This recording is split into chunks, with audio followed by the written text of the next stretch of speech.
waaye di et paris en ligne taxation de la cigarette le premier ministre nee na jëluñu mbir yooyu teg ko ci wàllum ceeb bi wàllum dawliñ bi wàllum nangam mais li nga xam ne moom la ñu jël teg ko taxation bi ci li nga xam ne moom laa fi wax léegi ça veut dire que loolu dafa war a mën a nekk loo xamante ni dafa war a mën a am quand même. alors ponk boobu. pour ñu gaaw ko comprendre après ñu dugg ci détails yi. waaw. et le premier ministre présenté nañu ne Sénégal day waaju amul dara la. waaw waaye lépp lu mu waroon mën a am baale na ko. baale na ko. mooy yow ci régime bi nga xamante ni moom moo lay dundal régime de taxe la. mais dafa am ay secteurs yu nga xamante ni ñoo ëpp loo war a mën a dugal mais yooyu da nga koo baale. moo tax mu ne mobilisation des ressources domestiques. yooyu dafa am benn niche fiscale. du secteur numérique bu nga xamante ni mosuñu ko exploiter. moo tax mu ne dinañu optimiser les ressources. du foncier foofu wax na ci ak li nga xamante ni si la ñu nekk mooy secteur numérique bi parce que mooy ponk bi nga njëkk a laal. alors man ma jàpp ne sax au-delà de mobile banking bi. parce que mobile banking bi transaction yi nga xamante ni moom moo ci am man un jour je pense que ni wax naa ko fii mais état bi daf ko maîtriser wul et état bi bu ko maîtriser wul donc du mën a trouver benn mécanisme bu nga xamante ni daf koy permettre mu mën ko taxer. Alors loolu kan mooy responsable bi naka la état def ba nga xamante ni loolu rëcc na ko loolu mécanisme ak ñàkk maîtrise bi nga xamante ni ñi fi nekkoon amuñu ko woon ci secteur numérique boobu loolu moom moo ko waral ma jàpp na ñii nag am nañ xarañte ci numérique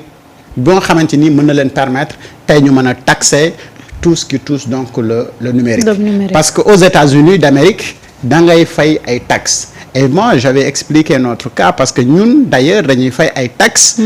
aux États-Unis d'Amérique ci publicité yi nga xamante ni moom moo nekk en ligne.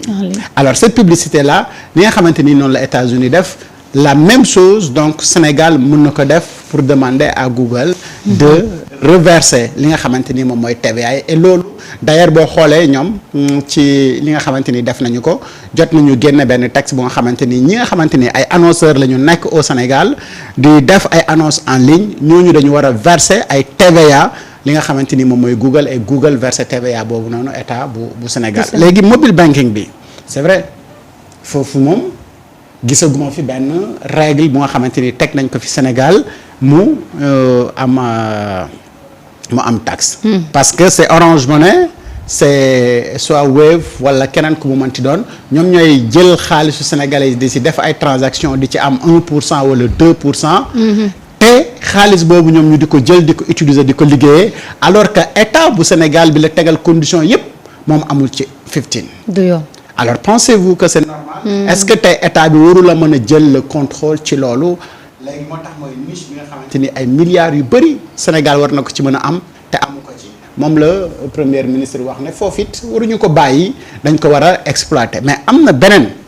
niche bu nga xamante ni boobu dañ ko war a exploiter et boobu dafa demander une maîtrise mooy les jeux de hasard wax na ko mais am na beneen jeu bu nga xamante ni généralement opérateurs yi ñoom ñoo koy def mooy win xaw ma nangam sangam par exemple ñu envoyé le message ne la kiis la na nga répondre alors il y a que l'opérateur qui peut savoir combien de personnes ont envoyé il a soutiré combien d'argent aux Sénégalais et yooyu yëpp du mos a am taxe ci li nga xamante ni moom moo koy jox donc loolu c'est un travail fondamental moo xamante ni ARTP moom moo ko war a def pour mën a vérifier lan mooy transaction numérique yi nga xamante ni mu ngi am en termes d'argent mobile banking wala jeu au hasard yoo nga xamante ni c'est sur internet et cetera 1xBet entre autres tey seen problème la job li ko téye ci kaso bi c'est dans ce sens-là mooy que ni am na ay redevances yu nga xamante ni mais ñoom waroon nañ ko def donc l'ONAS je pense que ni war nañ ko gën a mën a outiller ba nga xamante ni ci jeu de hasard yi nga xam ne moom mu ngi am en ligne et kenn ku si nekk li nga xamante ni yaa ngi koy dugal ñu mën a xam ñaata la ñu liggéey par jour ak ñaata la ñu war a verser au trésor en tant que comme fiscalité alors donc dans le secteur numérique dafa nekk secteur bu nga xamante ni ñi fi jotoon jógee mosuñu xalaat naka la ñuy def pour ñu exploiter ko et aujourd'hui mooy secteur bi nga xamante ni lépp daanaka fa lay dox et au Sénégal am na ñu nga xamante ni dañuy utiliser Bitcoin am na ñu nga xamante ni donc bitcoin ci la ñu utiliser est-ce que aujourd'hui également dans le plan de redressement bon c'est des questions que je pose est-ce que jël nañu en compte bitcoin ci yooyu nga xamante ni gars yi ñu ngi koy utiliser pour pouvoir taxer également li nga xamante ni moom moo ci am et loolu pour ñu réussir ko je pense que ni comme ni mu ko waxee ci plan de redressement bi mooy ñu gën a joxaat gëdd wala dooleel li nga xamante ni moom mooy suñu banque locale parce que en réalité bu fekkee ni yow maîtriser woo économie réew mi parce que amoo banque bu nga xamante ni pratiquement fa la sénégalais yëpp seen xaalis fi ñu koy denc c'est pas des banques yu nga xamante ni ay banques sénégalaises lañu. et bu fekkee ni banques yooyu nekkuñ ay banques sénégalaises pour nga retracer waat yenn transactions yi dafay nekk lu nga xamante ni lu jafe la et aujourd'hui Nice la bu nga xamante ni bu ñu ko exploiter. d'ici peu de temps di nga gis que ni Sénégal dina gagner lu bari en termes de fiscalité te du soxla muy nekk di. courir derrière les gens ne leen fay leen wala fayoo leen parce que forme de taxe bi nga xamante ni moom ngay def c'est sur le numérique da ngay xam ñaata chiffre ñoo dugg ak ñaata la gars yi war a fay en terme de lii et que je pense que ni aujourd'hui foofu la moo adduna bi toll mais loolu quand même il faut nga xam lan mooy enjeu économique mondial pour nga mën a donc def taxe yu mel noonu mais ko nga xamante ni mënul woon gérer compte Facebook moom boo koy wax yii nii daf naan la sa waay li ngay wax ni c'est trop technique ouais. Samba. Oui, mais da ngay xool. Ils ont mobilisé 4600 milliards. de francs CFA sans dette. Sans dette, ouais. labuñu ko dañ ko mobiliser fii ci dëkk bi. xam nga ku mën a def loolu. donte am na ay niches yoo xam ne exploité wuñ ko. ça veut dire que bu ñu exploité niche yi ñaata la ñu war a mën a exploité ci réew mi ñaata la ñu mën a war a encaisser ci réew mi. xam nga Ousmane Sonko il est très cohérent. Étant dans l'opposition il disait que Sénégal am na ay niches yoo xam ne bu ñu ko exploité on n'aura plus besoin d'aller emprunter de l'argent. loolu daf ko yàgg a wax. et à l'époque Cheikh Yérim Seck joxoon na ko raison ci li muy wax que ni effectivement li Ousmane di wax c'est vrai. comment tu peux imaginer ñu ne la jeu de hasard yi en ligne 80% la ci jeu de hasard yi global. 80%. te jeu de hasard yooyu noonu mosuñu leen taxer dara mosuñu fay dara donc naar bi moom. da doon encaisser xaalisu sénégalais yi. di dem te du warloog dara Sénégal loolu noo ko mën a déggee c'est-à-dire que ce pays-là était géré dans une opacité totale ñii dañoo xam di ko encaisser ci suuf ñii dañoo xamut. xam nga l'ONAS on n'a jamais voulu réadapter l'ONAS ak contexte actualité bi actuel bi parce que l'ONAS dafa nekkoon toujours ci benn ci doxinu traditionnel ña xamoon as néew possibilités yi doon offrir à l'ONAS dañ ko jëloon def ko benn chasse gardée sëgg ci di lekk jàpp seen njàmbur kenn xamul mais normalement waruñu woon toog ba heure bi ak li am léegi ci jeu en ligne ci Sénégal ñu ne jeu en ligne yooyu mosuñu ko taxé et ni nga koy gisee ci jeu en ligne yi noonu nga koy gisee ci yeneen secteur ak yeneen secteur te loolu dafa am importance que ñu xam ne Sénégal y a beaucoup de gens qui se font énormément d'argent sur le nom du Sénégal mais ils ne font rien pour le Sénégal. non de dëgg la. Sénégal ngay ñëw tey ubbi sa entreprise di liggéey te doo fay impôt doo fay dara nga dëkkee ko nag pendant 10 ans bés bu ñu la indilee impôt nga commencé di kaas. moo tax bi ñu ñëwee ils ont commencé par faire li ñuy wax le redressement fiscal entreprise yu bari yoo xam ne tàmmuñu woon di fay impôt ñu commencé di fay impôt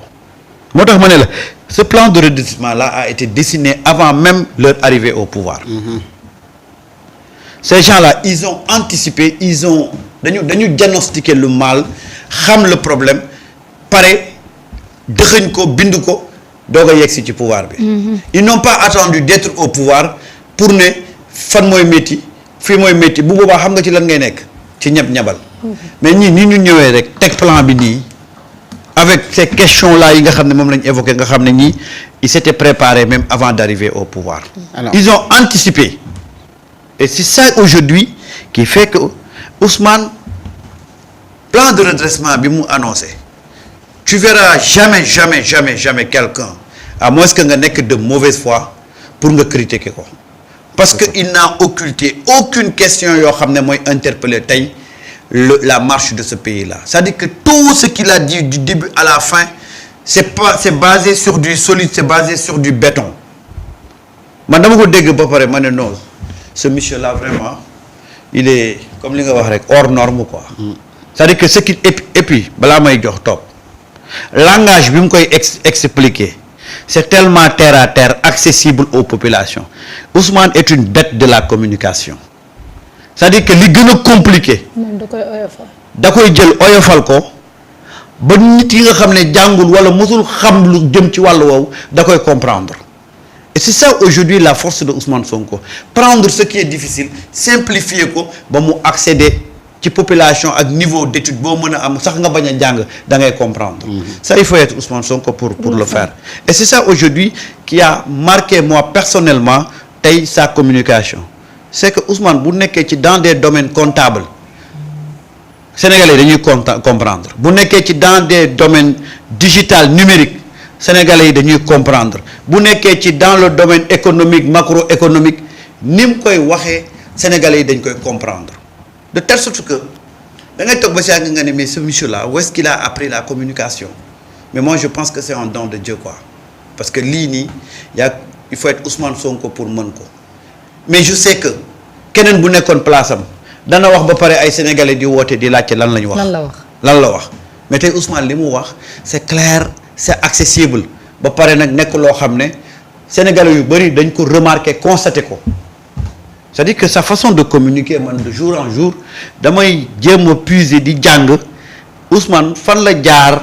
ba am cette facilité là à rendre ce qui est plus compliqué mu rendre ko simple et accessible man c'est ça qui me séduit tout le temps dans son discours parce que tey Ousmane ci li mu dugg même les Sénégalais avaient peur quand on parlait de plan de redressement que dañuy dem mais peut-être que duñu comprendre ndax ils s'attendaient à des expressions techniques comptables à des termes économiques mais xoolal ni mu ko faram-fàccee ñi génn yépp boo leen laajee tey xam nañ la leen fa yóbbu woon moo tax moi je pense que ce monsieur là sa façon de communiquer là ça dañ ko war a jàngale ci école yi quoi. D'accord. alors xam nga bala ñoo génn niche boobu xam nga niche boobu pour nga comprendre que ni secteur la bu bëri xaalis boo gisee le développement bi nga xamante ni moom la ñi nekk ci transfert d'argent ak yooyu def très rapidement dans les années yi nga xamante ni moom moo fi am nga gis que ni loolu secteur bu bëri xaalis la mais avant ñu ñëw foofu pour te montrer un peu laisser aller ak li nga xamante ni suñu état yi fi nekkoon ñu ngi fi parce que au moins am na ñaari mobile banking ñi nga xamante ni amoon nañ fi wala ñu doon def transfert d'argent ñoo xamante ni c'était sénégalais et à 100%. Et pourquoi donc ces entreprises-là ont disparu après? Ah loolu tam question la. Et lan moo ci responsabilité donc de nos états. Donc bu ñu fàtte ne Wari jaar na fi Joni jaar na fi.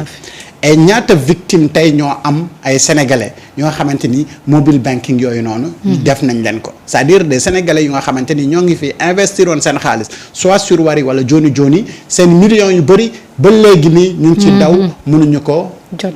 jot. Et lan moo ci nekk donc la responsabilité de état bi nga xamante ni moom moo fi jaar et après les Américains qui sont venus ak picc mu bële mi très rapidement comment ils se sont fait pour développer ba nekk partout au Sénégal et combien d'argent gagne-t-il ci li nga xamante ni moom moo am parce que à travers ñooñu dafa am ay ce qu'on appelle des codes marchands. Et loolu le premier ministre daf ci insister ci niche boobu noonu parce que ça rentre dans le cadre purement commercial. Alors bu ñuy def transaction mën nañu wax ne c'est pour s'entraider entre nous donc mu am tarification 1% mais 1% yooyu noonu ñuy fay yi nga xamante ni opérateur bi nga xam ne moom moo ko def mais yooyu dafa war a am TVA yoo nga xamante ni daf ko war a verser à l'État du Sénégal parce que loolu moom mooy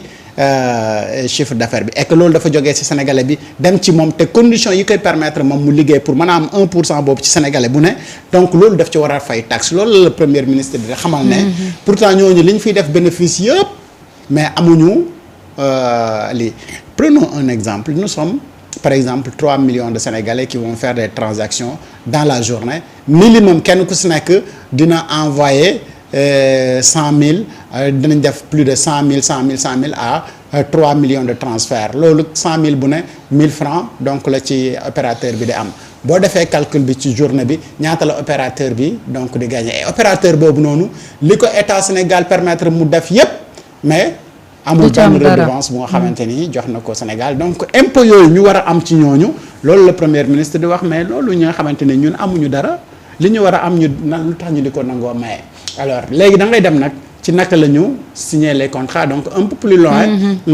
ci plan de redressement bi da nga gis fu nga xamante ni def na la il faut que ñu renégocier les contrats stratégiques. Absolument.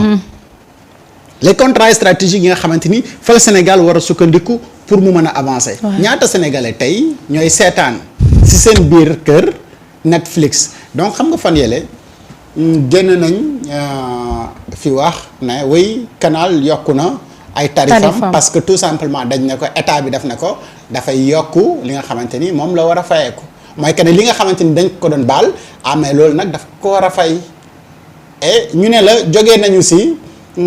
70 millions dem ba ci 4 milliards et quelques alors diggante bi li nga xamante ni moom la Sénégal doon perte lu tax Sénégal doon ko perte et que sénégalais yi pourtant ñoom ñu ngi cotiser ci loolu c'est une affaire très compliquée te affaire bu compliqué boobu noonu responsabilité wu état la woon pour mu mën a jël en charge li nga xamante ni moom la état mën a moom parce que ci loolu la ñu mën a sukkandiku sans ñu dem donc ci endettement donc ci 3 leviers yi nga xam ne moom la le premier ministre wax même fa la ñu war a sukkandiku mooy les 3 chantiers dafa am lu nga xamante ni daf ne dañu war a mën a am xaalis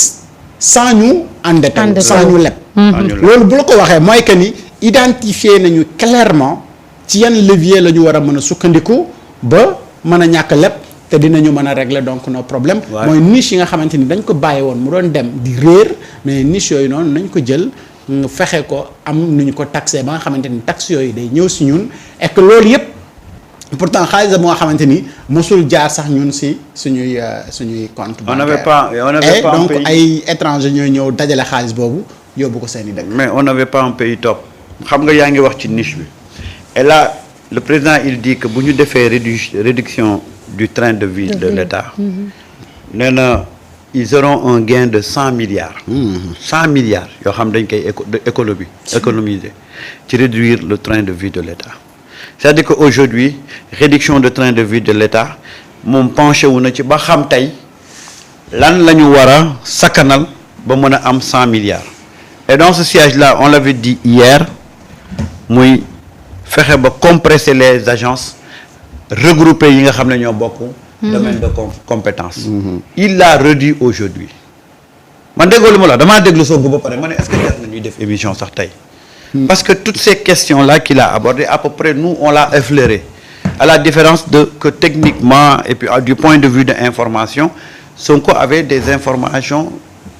yu gën a solides que ñun yi ñu yor mais pratiquement li ñu doon wax yëpp moom lay ne xam nga tey quand on réduit le train de vie de l'État nga xam ne tey am nga plusieurs leviers yoo xam ne mën nga ci sukkandiku pour réduire ce train de vie de l'État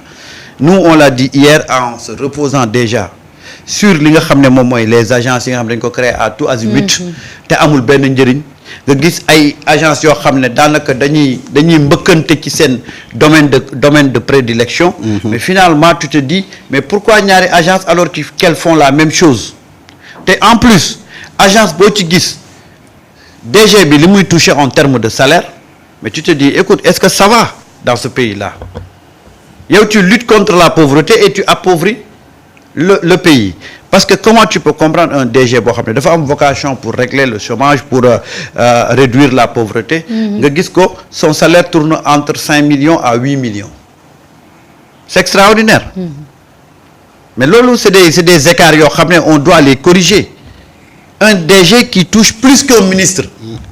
plus qu'un président parce que le président son salaire ne dépasse pas 4 millions et quelques